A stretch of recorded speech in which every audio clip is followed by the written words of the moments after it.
So England have just beaten Ukraine 4-0 to put themselves in the semi-final against Denmark, and now it is time for us to come up with a semi-final team that is going to work around an England and Denmark semi-final and Italy and Spain semi-final.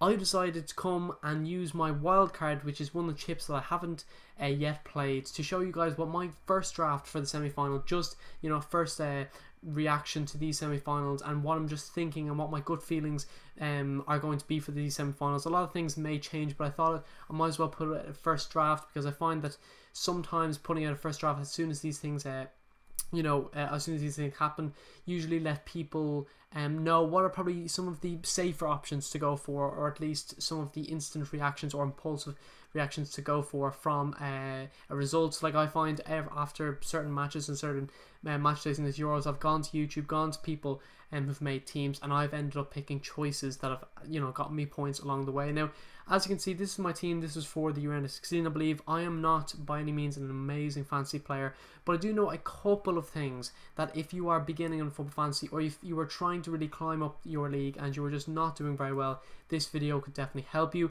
I'm going to be going through, as I said, my wildcard chip that I'm going to play. I've obviously 5 free transfers, but I think I have, you know, 200 players and then maybe 6 people who've been eliminated, which obviously, you know, limits the amounts that I put in. I could obviously risk in a field in 11, but I am going to use the wild card just so I can stay in a safe enough position before the final. A couple of these decisions are based off, you know, performances in the quarterfinals. A couple of people here haven't really popped up goals and assist wise, and I've just put them in just based on how they play in the quarterfinal, because sometimes you do that because of players on a run of form, and sometimes those popular choices are what could end up getting you points. So I'm obviously going to leave the subs till the end, because the subs is really people who will be coming on. I'm going to start off in goals. The first player that I'm going to be putting in, so it is important to know in football fantasy that you have to really base your team around the first game in the match day, or at least in Euro 2020. And the first one is going to be Italy versus Spain, which is on Tuesday the 6th, I believe, and then it's going to be Denmark and England on the 7th. So you want all your subs to be of Denmark and England if you are going to be, you know, making your team obviously around either of those teams. But the first player I'm going to put in is, I'm going to recover him. He's been pretty solid for me throughout. I haven't had him throughout the thing, but I have had him in most of the group stage games, and obviously he has kept, in the majority of his games, a clean sheet, and that's going to be Donnarumma. He's a solid pick for me. I don't think that Spain, you know, have no attacking threat. I just think that they haven't really shown, you know, when they are put against a team who are quite good defensively, such as the Swiss, who in other games didn't really prove themselves to be very good defensively, but really stood up against Spain's attacks. And while Spain were unlucky not to score more, and they did in fact score one, I think Italy's defense is too good for Spain. But if that's not the case, I obviously will make some substitutions. So my defense, and lots of people's defense, was a lot stronger when you had like a Spinazzola. You could have Dumfries, you could have Munier, you could have a lot of these attacking wing backs who played formations, but it's getting a bit harder. And in my opinion, you have to either go for a risky sort of wing back option of a team that probably will concede, or you have to go for the centre back option. And I'm going to go with 3 full backs in my one, and I'm going to go for a solid choice in centre back. So if we go and view some defenders, I'm going to go down and I'm going to find Bonucci. Bonucci, of course, did actually score. It was disallowed in the end, but he did actually score. He seems to get in the box, him and Chiellini. I just personally think Bonucci is just, you know, obviously being a bit younger, is probably just a bit more lively. Chiellini, probably more likely to get a goal. He's just always lively in the box when I see him. And especially from set pieces, which I think Italy will get. I think the game, you know, maybe cagey at times. I think it's definitely not a bad option for Bonucci. So the second option I'm going to go for is, I'm going to recover someone who's done really well for me the past 2 weeks. I think it's 16 points. You know, it would have obviously been up in the 20s if there had been a clean sheet today against Czech Republic, but it is going to be Mele. I'd actually never heard of this player before the tournament, but he's been very good in parts.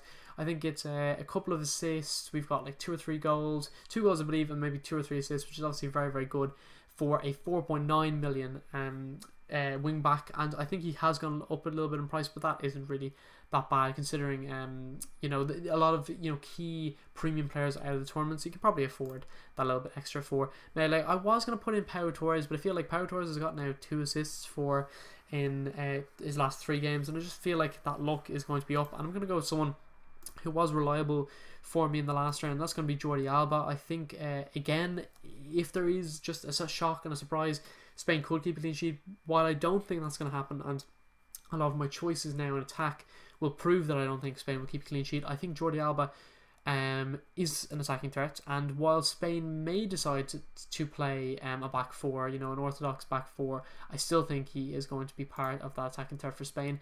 And also, I didn't want to just go for another Danish or another Italian player, because putting all your eggs in one basket in these four teams is quite a risky option, especially in the defence, if the one goal really can ruin it for you. So the next one I'm going to put in, you obviously, after the performances, I was going to say just the one performances that they've had in general, you have to put in an English defender, and someone who's gotten, I think it was either 2 or 3 assists today and kept the clean sheet against Ukraine. I believe so this match he got 12 points and he had the 2 assists in the clean sheet, and honestly he could have got more if he had probably stayed on a little bit longer. He was just really good throughout the game. Set pieces, England looked to be very, very threatening from, and while Denmark are good and are pretty solid defensively, England could be a threat from those for sure, and so I'm going to put Luke Shaw in. Moving on to the midfield, I'm going to go heavily Italian. So I'm going to, first of all, just recover Lorenzo Insigne. While he hasn't had great games throughout the tournament, he just seems to pop up when least expected, and he's scored 2 really good goals for the Italians. He is, yet to be, I'd say, a threat for like the full time he's playing. Like, he does sometimes, dip in and out of games, which is not the best, but I just think against Spain, and again, as I said, in games that are cagey, sometimes you need those players who aren't playing well the entire game, who just pop up and get something. Now, if Italy do run right on Spain, which I think they definitely have the quality to, and I don't think Spain have shown, that they have maybe enough to face a really well organised Italian team, and they barely did scrape it through against the Swiss, which, the Italians really disposed of when they played them. So another player that I'm going to go for is going to be Barella. Now, this is definitely a very popular choice, populist choice, just based on like his goal in the last match against Belgium. I just think that in some of these matches, you can obviously go for the wingers, you can go for the logical choices, but Barella is just one where he's a centre mid. Yes, he won't be pushing up that much to attack, but I feel like Barella is going to have to play again against Spain. Unless there's really a fitness issue, I will remove him, but I just think that he gets into the box, and Verratti just seems to, maybe not by choice, but just sit a bit deeper and let Barella go up. And I think in some of these matches, you don't always see the striker and the winger scoring all the goals in semi-finals and finals, and I think Barella could just nick one. And I put more on him to start, first of all, but also I put more on him to score than a Sarabia, Jared Moreno, or anyone else can put him in midfield, like maybe a Fernan Torres. And again, I may change some of this, but just the gut feeling I have after watching the games yesterday. So another one that I was kind of torn between was going for maybe Damsgaard or Fernan Torres. Now, I opt to do that in the end, and the choice that I'm going to go for is going to be Chiesa. This is obviously risky because, as you can see, I've already got the 5 Italian players, and I'm not even going to be stopping there. It's very risky because if Italy have a lackluster game, that is going to be 5 players that you have out, and your subs then need to save you rather than just trying to get you some bonus points. Chiesa seemed to want a goal so badly, and he proved himself enough to start the last game, and I don't think he'd be taken out of the squad. He really was a threat against Belgium, and I was surprised he didn't get at least a goal or assist, or even both, or multiple. I thought that he was just really unlucky, and I feel like players that have been really unlucky have just caught a break when there's been matches to come. Like, I feel like there's been times when Depay just didn't really see him at the races, but he in his early games, but then he came and just got he got his form flowing, and he was able to score a couple of goals. And I definitely think that could be the case for Chiesa, and I think he may start again. But if he doesn't, I will be same umbrella. If they don't, I will be swapping them out for whoever's playing, because I genuinely think it's not a bad option. I just don't see why he would play Berardi instead. This is, again, another popular choice. Someone who has contributed to almost all of England's goals, really, is going to be Raheem Sterling. Very expensive player, very premium player, and obviously it's saying -4 transfers, but that is obviously because I'll be using the wild card. This choice, again, very like Barella, like he's coming off an assist, he's coming off, the goal against Germany, and I just feel that Sterling could nick one again. While he hasn't played exceptionally in his performances and created loads of chances, have been, running the defense over and over and over and over, I think there's definitely room for him to possibly, nick a goal, nick an assist. And I just bet on him more to score than, as I said, the Fernan Torres, the Locatelli and Sarabia, and I really think he's going to start, which is very important because as they are in the second match day, you need to make sure the players that you put in are going to be your guaranteed starters. Now, I was going to view another forward, but who I'm going to go for Italy is going to be Ciro Immobile. Despite being the man who recovered miraculously from, like a career-ending injury in the penalty box within 5 seconds, and really just played poorly, I would say, in his last 2 games. He obviously didn't play the Welsh game, but his last 2 games have been poor. He's been subbed off, with before anyone else, and that is because of lackluster performances. And I do feel that he's going to nick one. I just think that it's against all odds, and there's been many games where Immobile has played. He didn't play particularly well in their first game, but he seems to nick a goal. Against Turkey, he wasn't great, still nicked a goal. And I just think there's more in it for Immobile, because while I think they've got a lot of threat in the midfield, I think Immobile could just show up when it matters most against Spain, and that's why I'm putting him in. Again, as a premium player who's really, and I mean really, underperformed his last 2, but he's shown that he can do it. He got 1 goal, and it was outside the box against Switzerland, and he got a goal and an assist against Turkey. He means business when it's his day, and I think against Spain it could be his day. Despite not having a bad defence, they're no schmucks. I still think Immobile could do it, and that's why I bet against him when it came to Belgium. He didn't do it, but I think Spain are weaker opponents. I think they can be exposed more, and I think Italy can tear them apart. My last striker then, for the starting 11 anyway, is going to be Harry Kane.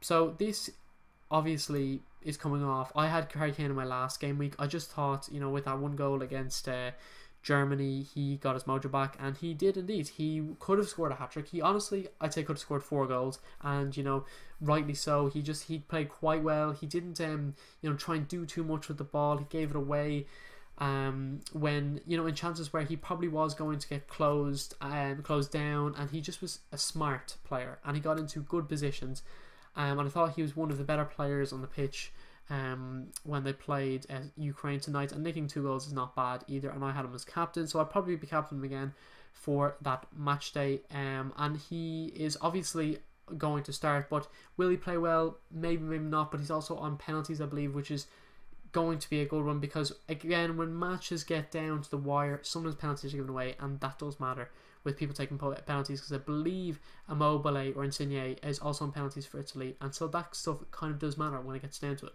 So obviously we've got a very heavily, at the moment, Italian and English team, with only 2 players, I believe, that are out of those 2 nations, but it's going to differ very slightly, not too much, but very slightly. We're going to go for forwards, and again, if it ain't broke, don't fix it. If there's players that are scoring and you're like, they're not going to score again, it usually isn't the case. While Braithwaite wasn't bad against the Czech today, I feel like he just seems to be going on the floor more than actually trying to make runs, trying to push through. But someone who's just growing confidence as this tournament seems to go on is Kasper Dolberg. While he is known for not playing full games, if it goes down to the wire against England, I feel like he might play his over 60 minutes, and I think he'll just nick a goal. It's as simple as that. If Immobile performs, I probably won't have to put Dolberg in, but there is probably going to be an underperformer, and Dolberg might be one of the first players that I do, in fact, put out. One of my other options then for the midfield is going to be, I was going to pick Sarabia. It is going to be between Sarabia and Fernando Torres. I know I've said that I'm not sure about these players, but this is just whoever is playing for Spain, basically. Whoever's playing for Spain against Italy, I will probably be putting them on the bench, and I'll obviously swap them for Sterling. I won't be starting Sterling in my starting 11. It's just really the premium players I've decided to put on the pitch, just to show you who are the ones I'm betting on a little bit more. But yeah, it probably is going to be Fernando Torres or Sarabia. It's, as I said, it's between some of these players and who's playing, but I'm just going to put in the old reliable Fernando Torres. He's been quite decent in Spain's qualifying games, a couple of them anyway, and I think he has the ability to definitely, as I keep saying, to nick one for Spain. If he's not playing, which he might not be, I've got Sarabia, I've got I obviously the Damsgaard is playing for Denmark the next day, so I can't obviously put him in, but even the Locatelli, the Berardi, whoever is starting between Italy and Spain, I will put someone else in. But Fernando Torres seems to be where my gut is going at the moment. While he didn't play incredible today, someone I'm thinking of putting in is Kyle Walker. He was getting up towards the start of the game before Zinchenko and Yaremchuk were causing him a lot more problems. He was pushing up very high up the pitch, and it was where England got a few chances from a lot of Walker's play. And while he might not start, and it depends what formation he goes with, Gareth Southgate. Depends what sort of tactics he's going to play against the Danish.